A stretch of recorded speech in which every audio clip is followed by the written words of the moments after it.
नमस्कार प्रेक्षकांनो, ठरलं तर मग मालिकेच्या आजच्या म्हणजेच 18 जूनच्या भागात आपल्याला एक जबरदस्त असा ट्विस्ट पाहायला मिळणार आहे। पण त्याआधी जर तुम्ही माझ्या चॅनलवर नवीन असाल तर चॅनलला प्लीज सबस्क्राईब करा। आता आपण पाहतो की सायली अर्जुनसाठी रात्री कॉफी घेऊन त्यांच्या खोलीत आलेली असते। सायली अर्जुनला असं विचारते, या सोन्याच्या तुकड्याबद्दल काही कळलं का हो तुम्हाला? तर अर्जुन म्हणतो, नाही, ऑफिसमध्ये 2 ज्वेलर्स आले होते। त्यांनी असं सांगितलं की हे जे सोनं आहे ते खूप जुनं आहे आणि खूप वर्ष आधी बनवलं गेलं आहे। तर सायली म्हणते, पण आपल्याला तर वाटलं होतं की हा साक्षीच्या दागिन्याचा तुकडा असेल। तर आता सायली तो दागिन्याचा तुकडा हातात घेते व विचार करत असते। तेवढ्यात इथे खाली प्रिया त्यांच्या जिन्यांजवळ येते व म्हणते, सायलीने आज परत मला तोंडावर पाडलं ना, पण मी आता गप्प बसणार नाहीये, चांगला जाब विचारते तिला जाऊन, असं म्हणत ती वर त्यांच्या खोलीकडे येत असते। इथे सायली अर्जुनला असं म्हणते, तुम्ही बरोबर म्हणताय, आधी माझ्या लक्षात आलं नाही हो, पण आता कळतंय की हा खूप जुन्या पद्धतीचा दागिना आहे। तर अर्जुन म्हणतो, हो, तरी मला वाटतच होतं की हा जो तुकडा आहे सोन्याचा तो साक्षीचाच असेल, कारण तू म्हणाली होतीस की तुझ्या आश्रमात हे असे दागिने कोणी वापरत नाही। तर अर्जुन असं म्हणतो, म्हणूनच या दागिन्याचं ओरिजिन शोधलं गेलं पाहिजे। हा दागिना जर साक्षीचा निघाला ना, तर हे प्रूफ करता येईल की ती त्या रात्री आश्रमात आली होती। तर आता तेवढ्यातच प्रिया त्यांचं दार उघडते व त्यांच्या खोलीत डायरेक्ट आतमध्ये येते। तर सायलीच्या हातून प्रियाला बघून तो दागिना पटकन दचकल्यामुळे खाली पडतो आणि तो प्रियाच्या पायाजवळ पडतो। प्रिया तो तुकडा हातात घेते व म्हणते, हे काय आहे? तर आता सायली पटकनच चालाकीने तिच्या हातून तो दागिन्याचा तुकडा आधी काढून घेते व असं म्हणते व अर्जुनला असं म्हणते, अहो, हाच तर तुमच्या गळ्यातल्याचा तुकडा आहे ना, तुम्ही माझ्यासाठी जे गळ्यातलं आणलं होतं ना, त्याचा तुकडा तुटलाय म्हणत होते ना मी आजच जाऊन दुकानात बसवून आणेन पुन्हा, असं ती अर्जुनला म्हणते। तर अर्जुनसुद्धा म्हणतो, ओके। तर आता सायली प्रियाला विचारते, तुझं काही काम होतं का गं इथे? तर प्रिया असं म्हणते, प्रिया रागातच म्हणते, मग काय तुमच्या गप्पा ऐकायला आले असं वाटलं का तुला? तर सायली मनातच म्हणते, म्हणजे हिला ह्या दागिन्याच्या तुकड्यावरून काहीच संशय आलेला दिसत नाहीये। तर अर्जुन म्हणतो प्रियाला की मग का आली आहेस तू इथे? तर प्रिया म्हणते, तुझ्या बायकोला खडसवायला आले। ती म्हणते, हे बघ सायली, तू मला घरच्यांसमोर कितीही खोटं पाडण्याचा प्रयत्न केलास ना, तरी तुला या घरात काडीचीही किंमत मिळणार नाहीये, कारण सगळ्यांच्या मर्जीने लग्न करून आलेली मी लाडकी सून आहे आणि तू दोडकी आहेस, हे कायम लक्षात ठेव।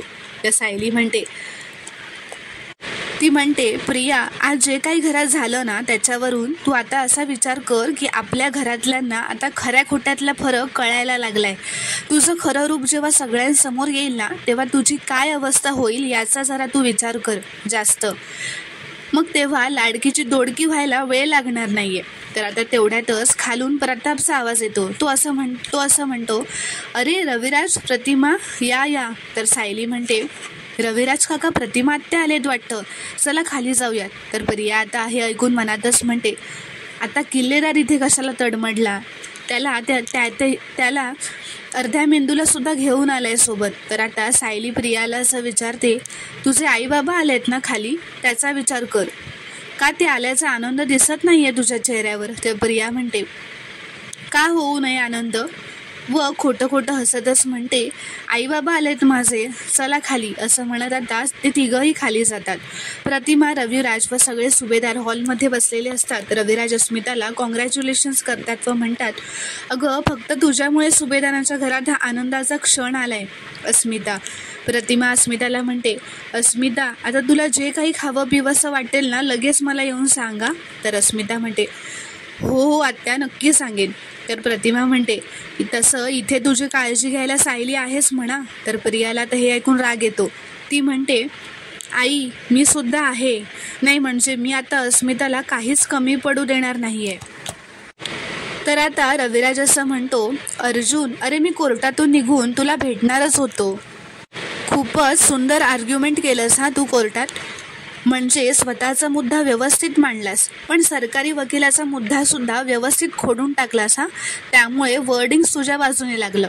तर अर्जुन म्हणतो, all thanks to you senior. तू जर हेल्प केली नसतीस तर हरीशच्या हँडरायटिंगचा रिपोर्ट इतक्या पटकन माझ्या हातात आलाच नसता आणि ही केस जिंकता आली नसती मला.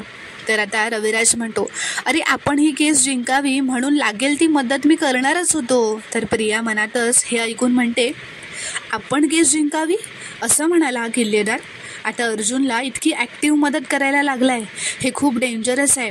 तर आता कल्पना आता रविराज व प्रतिमाला असं म्हणते, बरं तुम्ही दोघं आता साबुदाण्याची खिचडी खाल ना. तर प्रतिमा म्हणते, अगं नाही कल्पना, मला नको आहे काही. आज ना भागवत एकादशी आहे ना, तर माझा निर्जळी उपवास आहे. तर सायली म्हणते, तुम्ही पण भागवत एकादशीचा असा निर्जळी उपवास करता प्रतिमात्या. तर प्रतिमा म्हणते, अगं काल मला सुमन म्हणाली उद्या भागवत एकादशी आहे, का माहीत नाही, मला वाटलं निर्जळी उपवास करूया. तर प्रताप असं म्हणतात, अगं सायलीचा पण आज निर्जळी उपवास आहे, म्हणून तर आम्ही म्हणत असतो ना, तुझ्या आणि सायलीच्या बऱ्याचशा सवयी एकसारख्याच आहेत. तर रविराज असं म्हणतो, माझा काही निर्जळी उपवास वगैरे नाही आहे, मी केलेलं सगळं व्यवस्थित खाणार आहे. तन्वी तू पण निर्जळी उपवास ठेवलायस की काय, फळं वगैरे काहीतरी खाऊन घे. तर पूर्णाजी म्हणते, नाही तिने नाही केलाय उपवास. नाही म्हणजे त्याच्याबद्दल आमचं काही म्हणणं नाही आहे, पण रविराज आपली तन्वी आता खोटं बोलायला लागली आहे. तन्वी जितक्या लवकरात लवकर ही सवय सोडता येईल ना तेवढी सोडून द्या. तर आता हे ऐकून अश्विन विचारतो, म्हणजे तन्वी आज काय खोटं बोलली आहे ही. तर आता पूर्णाजी सगळं सांगणारच असते सगळ्यांना की प्रियाने कसं उपवास आहे हे खोटं सांगून बाहेरून पदार्थ ऑर्डर करून खाल्लेले असतात ते, आणि त्या विषयावरूनच घरात पुन्हा वाद होणार असतात. हे आता सायलीच्या लक्षात येत असतं, म्हणून आता सायली घरात आनंदाचं वातावरण राहावं, कसले वाद भांडणं होऊ नये म्हणून पटकन तो विषय बदलते व ती म्हणते, काही नाही अश्विन भाऊजी. प्रतिमा आत्या तुमची साडी खूप सुंदर आहे हो, कुठून घेतली. तर प्रतिमा म्हणते, मला नाही माहीत, हे सगळं सुमनच बघते. तर सायली म्हणते, सुमन काकू, बरं त्यांची चॉईस खूप छान आहे हा.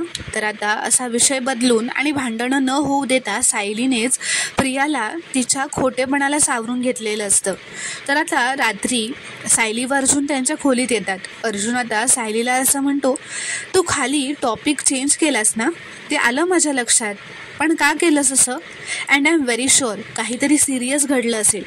त्याशिवाय पूर्णाजी असं सगळ्यांसमोर तन्वीला कधीच म्हणणार नाही की ती आजकाल खूप खोटं बोलायला लागली असं.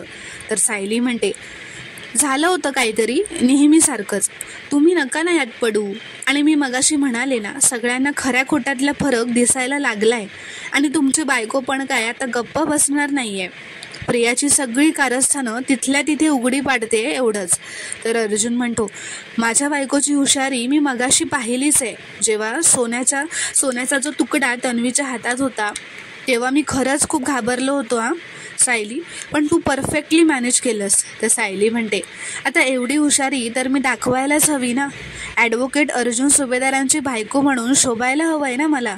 तर अर्जुन म्हणतो, हल्ली तर कोर्टात मला असं वाटतं की मी सायली अर्जुन सुभेदारचा नवरा शोभायला हवं.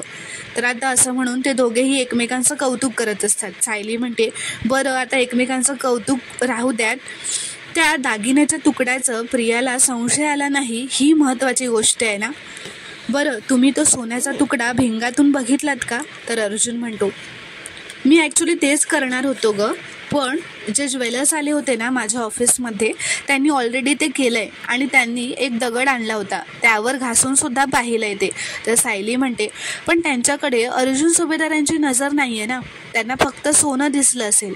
एखादी वस्तू एखादी गोष्ट जर त्यांच्या नजरेतून सुटली असेल किंवा मग त्यांना ती महत्त्वाची वाटली नसेल, असं झालं असेल तर आता हे ऐकून अर्जुनही या गोष्टीवर विचार करू लागतो. तर प्रेक्षकांनो, आता पुढील भागात काय घडणार हे पाहणं खूपच रोमांचक ठरणार आहे. व्हिडिओ पूर्ण बघितल्याबद्दल खूप खूप धन्यवाद. व्हिडिओ आवडल्यास कॉमेंटमध्ये नक्की कळवा व चॅनलला प्लीज सबस्क्राईब करा.